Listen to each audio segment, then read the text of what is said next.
أما بعد فقد قال الله تبارك وتعالى في كلامه المجيد وفرقانه الحميد: أعوذ بالله من الشيطان الرجيم. بسم الله الرحمن الرحيم. شهر رمضان الذي أنزل فيه القرآن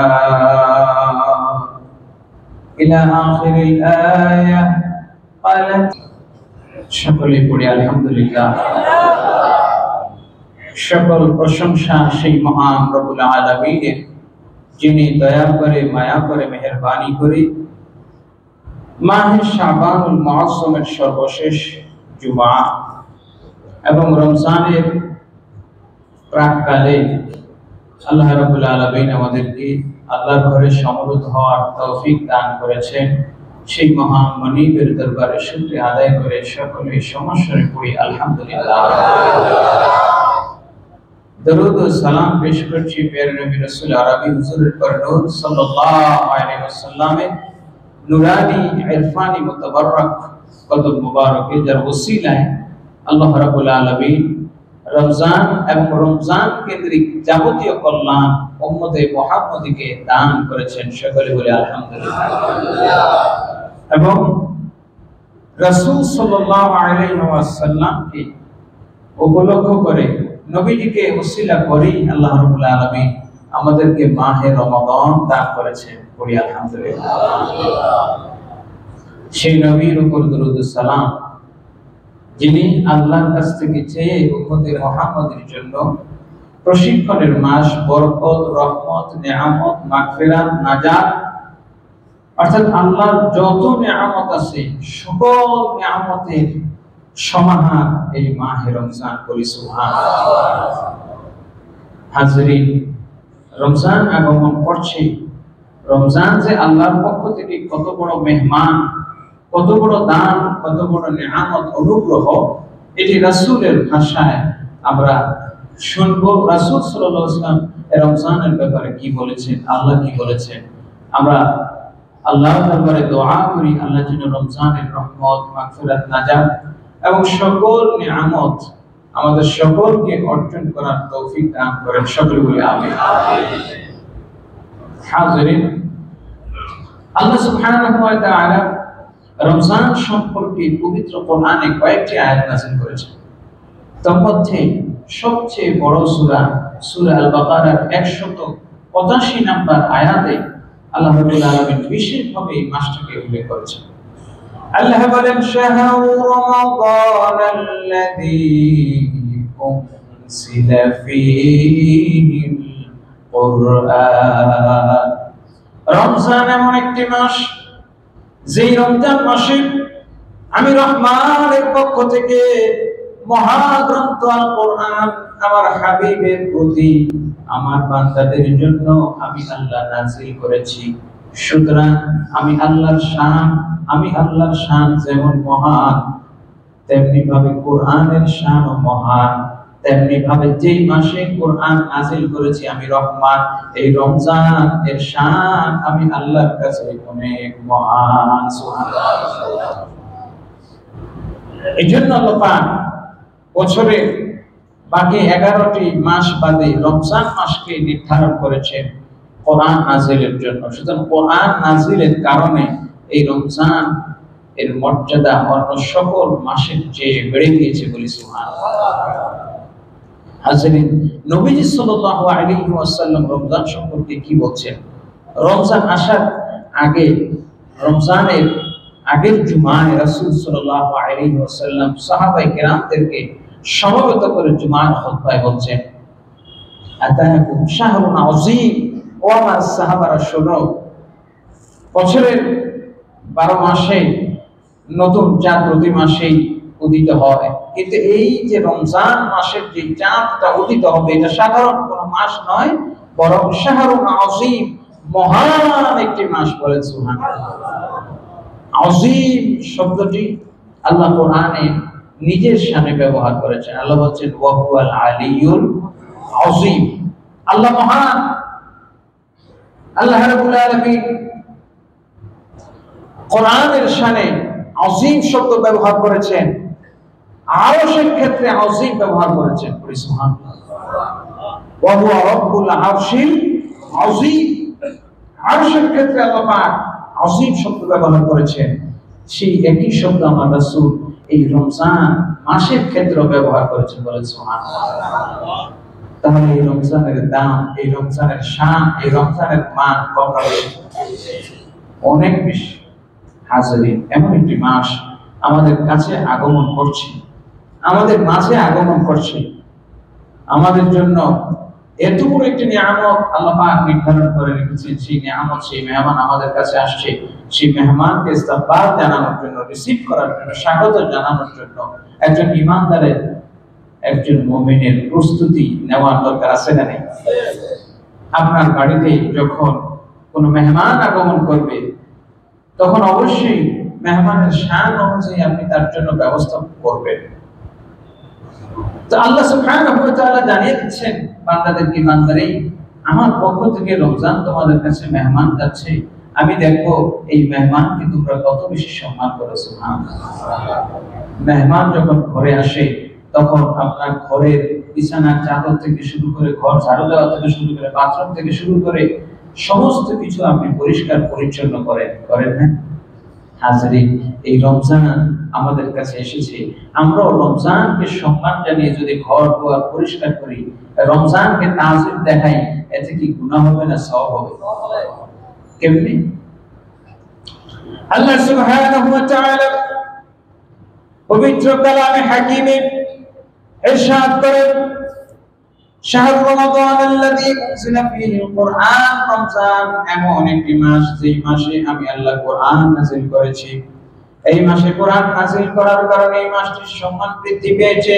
এই মাসে রাসূল সাল্লাল্লাহু তাআলা আলাইহি ওয়াসাল্লাম কেমন কাজ করতেন, কেমন আমল করতেন, সাহাবায়ে কেরাম বলছেন আল্লাহর রাসূল সাল্লাল্লাহু আলাইহি ওয়াসাল্লাম আমাদেরকে ভাষণ দিলেন, আমার সাহাবারা শুনো, আতাকুম শাহরুন আযীম, একটি বিশাল মহান একটি মাস তোমাদের মাঝে আগমন করছে, সুতরাং তোমরা সবাই হুঁশিয়ার সাবধান হয়ে যাও, মেহমানকে সম্মান জানাও। ওয়া ইউআযিম শাআইরাল্লাহি ফাইন্নাহা মিন তাকওয়াল কুলুব, আল্লাহর নিদর্শনগুলোকে যেই ব্যক্তি সম্মান করবে, যেই ব্যক্তি তাওযীম করবে, যেই ব্যক্তি আল্লাহর নিদর্শনকে সম্মান করবে, ওই ব্যক্তির সম্মানকে বাড়িয়ে দেবেন কে? আল্লাহ। যেমন ধরেন কাবা ঘর, এটি আল্লাহর একটা নিদর্শন, শিআর। এটি কি শিআর? আল্লাহ সুবহানাহু ওয়া তাআলা নবী ইব্রাহিম আলাইহিস সালাম এবং নবী ইসমাঈল আলাইহিস সালাম দুইজন মিলে কাবা ঘর নির্মাণ করার পর আল্লাহ রাব্বুল আলামিন তাদের দুইজনকে নির্দেশ দিলেন, অর্ডার করলেন, তাহিরা বাইতিয়া, সূরা হজ্জের মধ্যে আল্লাহ বলেন তাহিরা বাইতিয়া লিত-তাইফিনা ওয়াল আকিফিনা ওয়া রুকআস সুজুদ। সুবহানাল্লাহ। আল্লাহ বলেন যে আমার এই ঘরটা, এই কাবা ঘর নির্মাণ কি আল্লাহ করছে না ইব্রাহিম আলাইহিস সালাম করছে? বলেন, কে করেছেন? ইব্রাহিম আলাইহিস সালাম করছেন। পৃথিবীর পাথর দিয়ে করেছেন, ঠিক না? ইব্রাহিম নিজে নির্মাণ করেছেন, নিজের ছেলেকে নিয়ে দুনিয়ার এই পাথর দিয়ে নির্মাণ করেছেন। কিন্তু আল্লাহ সুবহানাহু ওয়া তাআলার নামে যখন এই ঘরটা ঘোষণা হলো, তখনই আল্লাহ বলেন তাহিরা বাইতিয়া লিত-তাইফিনা ওয়াল আকিফিনা ওয়া রুকআস সুজুদ। শোনো, ঘর নির্মাণ করে রেখে দিলেই হবে না, বরং এই ঘরটা ঝাড়ু দিবা, এই ঘরটা পরিষ্কার করে রাখবা, এই ঘরটা মুছামাছি করে রাখবা, পরিচ্ছন্ন রাখবা। কারণ লিত-তাইফিনা ওয়াল আকিফিনা ওয়া রুকআস সুজুদ, এই ঘর আমার কিছু বান্দারা তাওয়াফ করবে, এই ঘরে কিছু বান্দারা নামাজ পড়বে, এই ঘরে কেউ রুকু করবে, কেউ সিজদা করবে। সুতরাং তাদের সম্মানে তুমি এই ঘরটা ঝাড়ু দিয়ে রাখবে। তাহিরা মানে পবিত্র রাখবা। কেমনে পবিত্র রাখবে? কেমনে? কাবা ঘর তো ওযু করাবে না, পবিত্র মানে হলো এটাকে পরিষ্কার পরিচ্ছন্ন রাখবে। সুবহানাল্লাহ। তাহলে বোঝা গেল যে কাবা ঘরের সম্মানে সেটা যদি ঝাড়া মোছা দেওয়া, আল্লাহর বিধান হয়, আল্লাহর নির্দেশ হয়। সুতরাং রমজানকে কেন্দ্র করে আমাদের ঘর দুয়ার যদি একটু সারা মাস পরিষ্কার করি, ঘরের তাকের উপরে কোরআন শরীফ 11 মাস পড়ে রয়েছে, তার উপরে ধুলিবালি একটু মুছে কোরআন চুমু দিয়ে রমজানের প্রথম রজনীতে একটা পৃষ্ঠা যদি পড়ি, তাহলে কোরআন রমজানকে সম্মান জানানো হবে কি হবে না? আর এই সম্মান জানানোর কারণে আমার আল্লাহ বলছেন ওমাই মুআসিব শাআইরাল্লাহ ফাইন্নাহা মিন তাকওয়াল কুলুব, কারণ আমি রমজান দিয়েছি মুত্তাকি হওয়ার জন্য। কি হওয়ার জন্য? মুত্তাকি হওয়ার জন্য। মুত্তাকি হবে কখন? যখন রমজানকে তাজিম করবে, যখন কোরআনকে তাজিম করবে, যখন আল্লাহর ঘরকে তাজিম করবে। বলেন না সুবহানাল্লাহ। হাজিরিন, এই জন্য রমজান আমাদের কাছে আগমন করছে। রমজানের দিকটি বৈশিষ্ট্য নিয়ে আজকে কথা বলবো। ধারাবাহিক রমজান মাসে আমরা বিভিন্ন বিষয়ে আলোচনা করবো। আজকে 3টে বিষয়, সাহারি, ইফতারি এবং তারাবি, 3টা বিষয় নিয়ে একটু মুখতাসার কিছু আলোচনা করব। প্রথমে আসি, আমরা দিনে রাতে, সারা দিন এবং রাতে কেউ 3 বেলা কেউ 4 বেলা খাবার খায় কি খায় না? খাই। সকালবেলা কেউ পরোটা, ডিম ভাজি, আলু ভাজি খান, দুপুর বেলা ভাত খান, রাত্রি বেলায় ভাত খান বা রুটি খান, যাদের ডায়াবেটিস আছে খান। এই খাওয়া দাওয়া করা এটা ফরজ না ওয়াজিব? বলেন। ফরজও না, ওয়াজিবও না, সুন্নত মুস্তাহাব কিছুই না। কথা বলেন ঠিক কি না? এটা হলো হালাল, মুবাহ, জায়েজ। আপনি চাইলে 3 বেলাও খাইতে পারেন। আবার যদি কেউ সকালবেলা নাস্তা না করে, এমন বহুত আল্লাহর বান্দা আছে সকালে খায়, আছে না? আচ্ছা, ওনাকে কি আপনি সুন্নত তরককারী গুনাহগার বলতে পারবেন? না, বলতে পারবেন না। অনেকে আছে দুপুরে অফিসের কারণে খাইতে পারে না, বছরকে বছর দুপুরে খায় না, আছে না? উনি কি গুনাহগার হবে? না।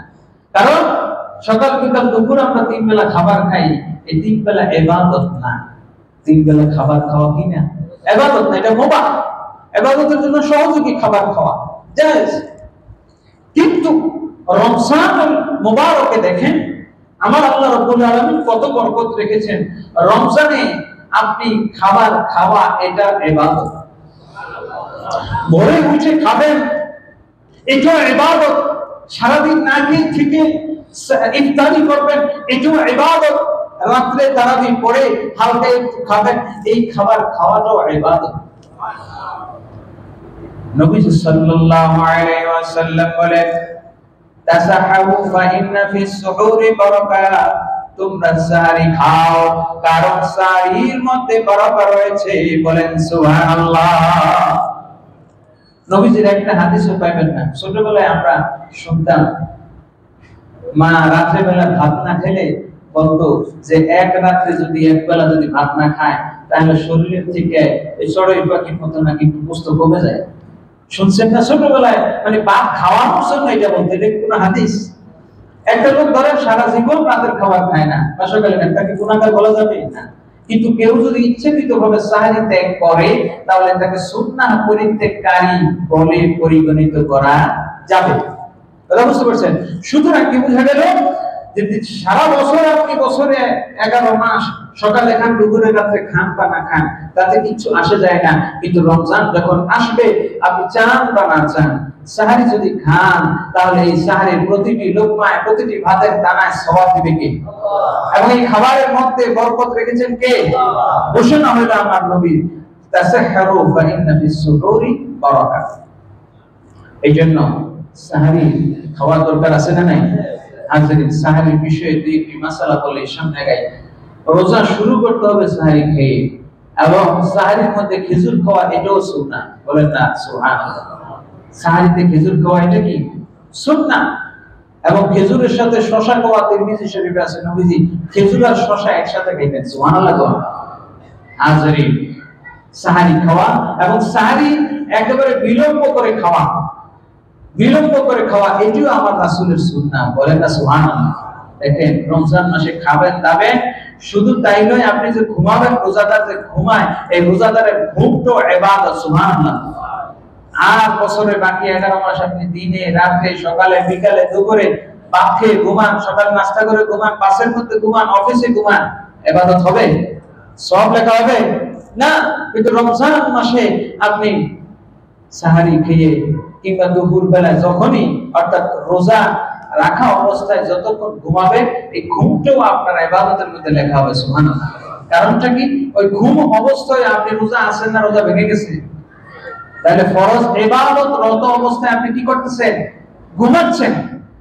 হাজিরিন, এই জন্য সাহারি খাওয়া এটা ইবাদত, ইফতারি করা এটা ইবাদত। আমার রাসূল সাল্লাল্লাহু আলাইহি ওয়াসাল্লাম বলেন,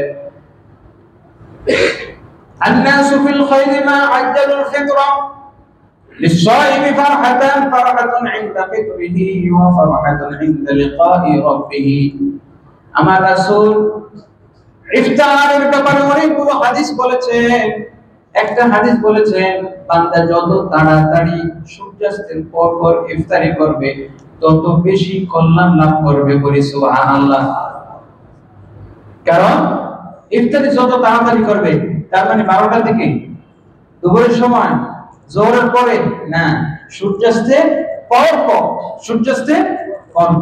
অনেক সময় আমরা মনে করি ইফতারিটা বুঝে আরো 5 মিনিট রোজাটা লম্বা করলে সওয়াব একটু 5 মিনিট বেশি হবে। না না, এই জায়গায় যত তাড়াতাড়ি আযানের সঙ্গে সঙ্গে আপনি ইফতারি গ্রহণ করবেন, আপনার সওয়াব আল্লাহ পাক তত বেশি বাড়ায় দেন, তত বেশি তাড়াতাড়ি আপনার সওয়াবটা কাউন্ট হতে থাকবে। সুবহানাল্লাহ। হাজিরিন, এজন্য ইফতারি শুধু করলাম এতেই সওয়াব না, না, শুধু তাই নয়, ইফতারি আপনি করলে তাতে তো সওয়াব আছেই, আরেকজনকেও যদি ইফতারি করান সেই তার সমান রোজার সওয়াব দিবেন কে?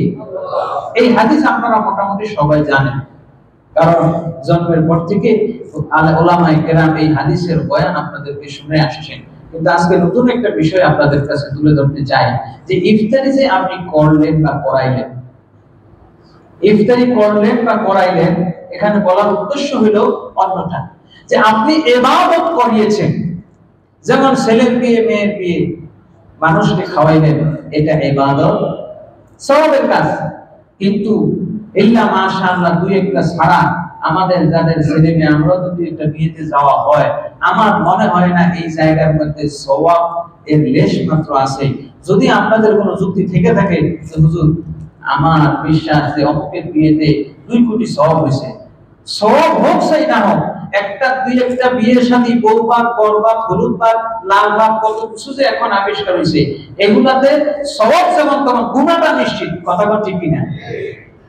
সওয়াব যেমন তেমন আশা করতে পারেন কি না পারেন সেটা আপনার, গুনাহ যে হয় এতে কোনো সন্দেহ নাই। এটা আপনাদেরই ফতোয়া দিলেন, আমি কিছু বললাম না। এখন যে বিষয়টা বলার উদ্দেশ্য, আপনি মানুষকে খাবার খাওয়ালেন, সেখানে আপনার সওয়াব আছে, কিন্তু এখানে যে ব্যতিক্রম বিষয়টি, আপনি ইবাদত করালেন, আপনি একজনকে ইফতারি করালেন, তার মানে আপনি ইবাদত করিয়েছেন। সুবহানাল্লাহ। ইবাদতের কিছু ভাগও আছে। যেমন আলী রাদিয়াল্লাহু তাআলা এক লোককে দেখতেছেন নামাজ পড়তেছে, খালি কবুতরের মতো, মুরগির মতো ঠোকর মারতেছে। সালাম ফিরে যখন আলী রাদিয়াল্লাহু তাআলা ওই কোনায় চেয়ারে বসে আছে, যখন লোক বাইরে যাবে, আলী রাদিয়াল্লাহু তাআলা লাঠিটা দেখায় বলে, আবার যাও নামাজ পড়ো। এবার সুন্দর করে দাঁড়ায় নামাজ পড়তেছে। একেবারে সুন্দর করে নামাজ শেষ করলো। শেষ করে এবার আলী রাদিয়াল্লাহু তাআলা যাবার কালে বলতেছে, আচ্ছা বলো তো তুমি যে আগের বার নামাজ পড়ছো ওইটা বেশি উত্তম ছিল না পরের বারেরটা উত্তম ছিল? বলতেছে, হুজুর আসলে হাসা কথা কোনো রাগ করবেন না তো? বলো, সত্যই বলো। তো হুজুর আগের নামাজটাই আমার ভালো ছিল। সুবহানাল্লাহ। দরুদ শরীফ পড়ুন সাল্লাল্লাহু। আলী রাদিয়াল্লাহু তাআলা বললেন, আগের নামাজ ভালো ছিল না এখনকারটা ভালো হয়েছে? লোক বলল যে হুজুর আপনি যদি বলেন সত্য কথা, দিলের কথা, আপনাকে বলি আমার আগের নামাজটাই ভালো ছিল। সুবহানাল্লাহ। আলী রাদিয়াল্লাহু তাআলা বলতেছেন, চোখ বড় করে, মিয়া আগের বার কুসুর করে খালি মুরগির মতো ঠোকর মারছো, ঘরের মতো সুন্দর করে তাদিল আর পাঁচশো নামাজ পড়ছো, আগেরটা ভালো হলো কেমনে? বলতেছে, হুজুর আগের নামাজটা পড়ছি তাড়াতাড়ি পড়লো, আগের নামাজের খেয়াল ছিল আল্লাহর জন্য পড়তেছি, যদিও ব্যস্ততা ছিল তাড়াতাড়ি পড়ছি, কিন্তু পরের নামাজটা পড়ছি আপনার ভয়ে, কারণ যদি ভালো করে উপস্থিতটা না করি তাহলে লাঠি মারবেন, এই জন্য। সুতরাং আমার বিশ্বাস পরের নামাজের সাথে আগেরটা ভালো ছিল। সুবহানাল্লাহ। প্যারা হাজির, এটা বলার উদ্দেশ্য হলো আপনি ইবাদত যেটা দিল থেকে করবেন, দিল থেকে করবেন যে ইবাদতটা, এই ইবাদতটাকে যে সহযোগিতা করবে তাকেও আমার আল্লাহ রাব্বুল আলামিন সওয়াব দিবেন। সুবহানাল্লাহ। এইজন্য রমজান মাসে, বাকি অন্য মাসে আপনি মানুষকে খাওয়ান বা না খাওয়ান, সেই ব্যাপারে আপনার সওয়াবের আশা আছে, কিন্তু রমজানের সওয়াবের আশা তো আছেই, বরং আরো বেশি আছে, কারণ আপনি একটা ইবাদত করেছেন। আমার আল্লাহ বলছেন ওয়ায়ুতঈমুনা আত-তাআমা আলা হুব্বিহি মিসকিনান ওয়া ইয়াতীমান ওয়া আসীরা ইন্নামা নুতঈমুকুম লিওয়াজহিল্লাহি লা নুরিদু মিনকুম জাযাআন ওয়ালা শুকুরা। বলি সুবহানাল্লাহ। আমার আল্লাহ বলেন ইন্নামা নুতঈমুকুম লিওয়াজহিল্লাহ। বান্দা যখন আরেকজনকে খাওয়ায়, খাওয়ানোর পর যখন নিয়ত করে কার জন্য, আপনার ছেলের বিয়ে শাদীর আয়োজন করেছেন, বউ ভাতের আয়োজন করেছেন, কমিউনিটি সেন্টার 3 লক্ষ টাকা খরচ যাবে, 300 কার্ড করছেন, 300 মেহমান আসবে, আর 300 মেহমান 2000 টাকা করে দিলে 6 লক্ষ টাকা হবে, আর আপনার খরচ 3 লক্ষ টাকা, বাকি 3 লক্ষ টাকা আপনার ব্যবসা আছে না নাই? সমাজের মধ্যে যতই ধরনের আয়োজন আছে, উদ্দেশ্য আছে নাকি নাই? আপনি ইনভাইটেশন কার্ড করলেন, এক একটা কার্ড 50 টাকা, 300 জনকে বিতরণ করলেন, আপনার 15,000 টাকা খরচ হবে, 2000 টাকা করে দিলে আপনার এখন হিসাব সোজা। আমার সাথে আপনারা অঙ্কে ভালো অনেকেই আছেন, আছে। কিন্তু আপনি যখন রমজানুল মুবারকে একজন বান্দাকে ইফতার করাচ্ছেন, আপনার সামর্থ্য আছে, ওয়াশার থেকে বোতল পানি নিয়ে রাস্তার ওপারে পাড়ায় রাখলেন, একজন রিকশাওয়ালা রোজা রাখছে, যাওয়ার সময় তার পানি নাই, বাস জ্যামের মধ্যে পড়েছে, ওইখান থেকে একটু পানি পান করলো, ওই লোকটা সারাদিন রোজা রেখে যে সওয়াব অর্জন করলো, আমার আল্লাহ আপনাকে একটু পানি পান করায় তার রোজা ভাঙানো, এই ইবাদতে সহযোগিতা করার কারণে সমান সওয়াব দিয়ে দিয়ে। হাজির তো রাসূল সাল্লাল্লাহু আলাইহি ওয়াসাল্লাম রমজান মাসে ইফতারি আর সাহরি, আরেকটি বিষয় আপনাদের সকলকে একটু দৃষ্টি আকর্ষণ করতে চাই। রমজান মাসে আমরা ইফতারির আয়োজন সবাই করলেও সাহরির আয়োজন আসলে সাধারণত এইভাবে হয় না। কথা কোন ঠিক না? রোজা ভাঙাইতে পারি সবাই, কিন্তু রোজা রাখানোর জন্য সাহরির ব্যবস্থা অনেকেই করতে পারি না, এটা সমাজে হয় না। আমি অনুরোধ করব যে এই ট্র্যাডিশনটাও আমাদের সমাজের মধ্যে চালু হোক, যেভাবে আমরা ইফতারির জন্য ব্যবস্থা করি, আয়োজন করি, এভাবে যেন সাহরিরও আয়োজন করি একটা মসজিদে হোক। কি বলেন? আমাদের দরকার আছে না নাই? সবাই খালি রোজা ভাঙাইতে পারে সবাই, কিন্তু রোজা রাখানোর জন্য এই কাজটা আসলে চালু হয় না। রোজা রাখানো যেমন সাহারিতে যেমন সওয়াব, ইফতারিতেও তেমন সওয়াব আছে না নাই? নাকি সব সওয়াব শুধু ইফতারিতে, সাহারি খাওয়াইলে কোনো সওয়াব নাই? হাজিরিন, নবীজি সাল্লাল্লাহু আলাইহি ওয়াসাল্লাম দুইটাকে ইবাদত বলেছেন। আল্লাহ রাব্বুল আলামিন নবীজি সাল্লাল্লাহু আলাইহি ওয়াসাল্লাম বলেছেন মান ফাত্তারা সাইমান, যে ব্যক্তি কোন রোজাদারকে ইফতার করাইবে, রোজা ভাঙাবে। ইফতার করা মানে রোজা ভাঙানো, রোজা না ভাঙা মানে কি? একটা ইবাদত। কিসসা মুখতাসার করা। কিসসা মুখতাসার উদাহরণ দিয়ে বলি। আমরা যে নামাজের মধ্যে সালাম দেই, নামাজের ভিতর, নামাজ শেষে যে সালাম দেই, এই সালামটা নামাজের অংশ না। কি না? নামাজের অংশ না। আপনি যদি ডান দিক দিয়ে ফিরে, ডান দিকে আমরা স্বাস্থ্যবে আছে, কিরে আব্দুল কাদের বলেন, তাইলে আপনার নামাজ কি হয়ে যাবে? ভঙ্গ হয়ে যাবে, শেষ হয়ে যাবে। কথা বুঝতে পারছেন? নামাজ ভঙ্গ হওয়ার জন্য কথা বলা শর্ত। আপনি ডান দিকে ফিরে, কেউ কেমন আছেন, আপনি কেমন আছেন, নামাজ কি হয়ে যাবে? ভেঙে যাবে, শেষ হবে। ইফতারিটা হলো আমরা যে নামাজের মধ্যে সালাম দেই, সালামটা উদ্দেশ্য হলো আমাদের নামাজ থেকে বের হয়ে যাওয়া, নামাজটাকে ভঙ্গ করা, নামাজটাকে শেষ করা, মানে পরিপূর্ণ করা। তো ইফতারির উদ্দেশ্য হলো যে আমি সারাদিন ইবাদত করেছি, 12 ঘন্টা রোজা রাখছি, আল্লাহর জন্য না খেয়ে থাকছি, এখন এটা শেষ করব কি দিয়ে? এটা শেষ করব কি দিয়ে? এই শেষ করার জন্য, ইবাদতটাকে একটা পরিপূর্ণতায় নেওয়ার জন্য ইফতারিটা। সুবহানাল্লাহ। এখন নামাজের সালাম আর ইফতারি দুইটার মধ্যে একটা সামঞ্জস্যতা আছে। কি? আপনি যে ডান দিকে সালাম দিতেছেন, ডান দিকে কি করতেছেন? এই জন্য সালাম দিলে ঘাড় পুরাটা ফেরাইতে হয়। কি করতে হয়? পুরাটা ফেরাইতে হয়। সালাম কাকে দেন?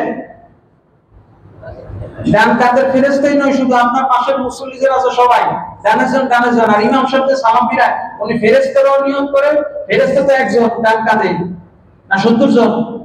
একজন। তো আসসালামু আলাইকুম এখানে তো জমা ব্যবহার করছে, অর্থাৎ ডান দিকে যত মুসল্লি আছে সবাইকে ইমাম সাহেব সালাম দিয়ে দিল। সুবহানাল্লাহ।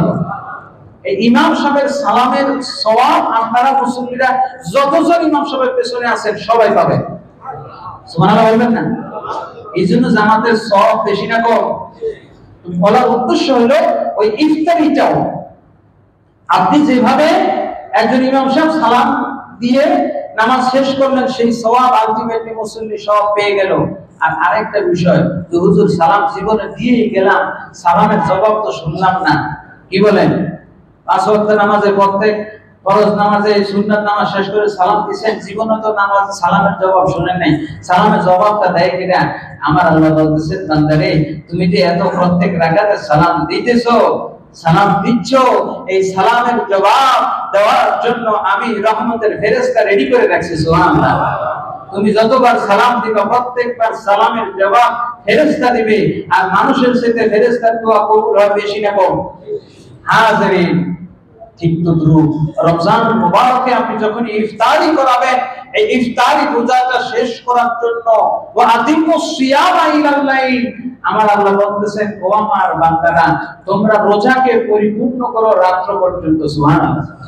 সূর্যাস্ত পর্যন্ত রোজাটাকে পরিপূর্ণ করো। ও দুনিয়ার মানুষ, একটা রোজার সওয়াব কত বেশি, কত বেশি এটা কোনো মানুষ পরিমাপ করতে পারবে না, কোনো ক্যালকুলেশন, কোনো কম্পিউটার ক্যালকুলেট করতে পারবে না। কারণ আপনার রোজার মধ্যে আপনার কত যে কষ্ট হয়েছে, এই কষ্টটাও আপনি পরিমাপ করতে পারবেন না।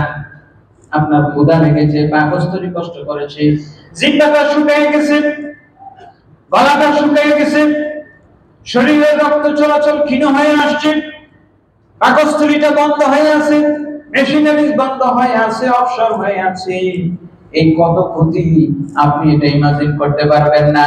কিন্তু আমার আল্লাহ বলতেছেন, বান্দারে একদিনের রোজায় তোমার যত ক্ষতি হবে আমি আল্লাহ এর 700 গুণ লাভ তোমাকে দিয়ে দেব। বলেন সুবহানাল্লাহ। এইজন্য কোন রোজাদার যখন রোজা রাখে, রোজা শেষ করে যখন ওই বান্দা ইফতার করে, ইফতারের প্রথম পানির মধ্যে, দুধের মধ্যে, শরবতের মধ্যে চুমুক দেয়, কিংবা খেজুরটার মধ্যে একটু কামড় দেয়, আমার আল্লাহ বলতেছেন, ও আমার বান্দা শোনো শোনো শোনো, তুমি পানির মধ্যে একটা চুমুক যখন দাও, আমি আল্লাহ সারাদিন তৃষ্ণার্ত ক্ষুধার্ত অবস্থায় তুমি আমি আল্লাহর জন্য ইবাদত করেছো, প্রথম যখন ইফতারের লোকমাটা তোমার জবানের মধ্যে উঠবে, ওই সময় আমি আল্লাহ তোমার জীবনের সব গুনাহ মাফ করে দেই। কেমনে মাফ করে? কারণটা হলো আপনি সারাদিন কষ্ট করছেন। সারাদিন কি করছেন? কষ্ট করছেন। কষ্ট করার পর সারাদিন যখন না খেয়ে থাকবেন, দেখবেন অনেক সময় বাসার মধ্যে আমরা ছোটবেলায় রাগ করতাম, মায়ের সাথে রাগ করে খায় না।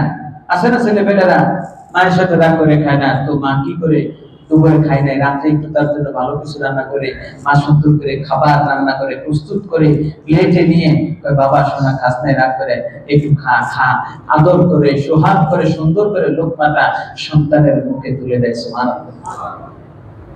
মা সন্তানের মুখে লোকমা তুলে দেয়, সন্তান মুখ বেজার করে মুখের মধ্যে দেয়, তারপরও ভিতরে তো ক্ষুধা আছে, আছে না?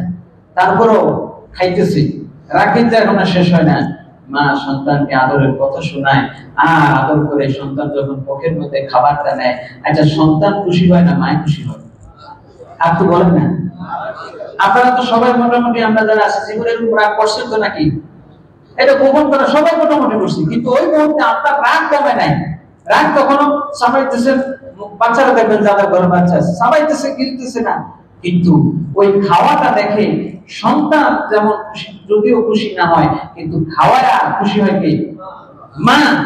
মা বেশি খুশি হয়। ঠিক তদ্রুপ সন্তান বান্দা সারাটা দিন আল্লাহর জন্য না খেয়ে থাকে, না খেয়ে থাকার পর ওই বান্দা আল্লাহর জন্য নিজের মুখকে, জবানকে, পেটকে পানির জন্য খাবারের জন্য কষ্ট দেয়।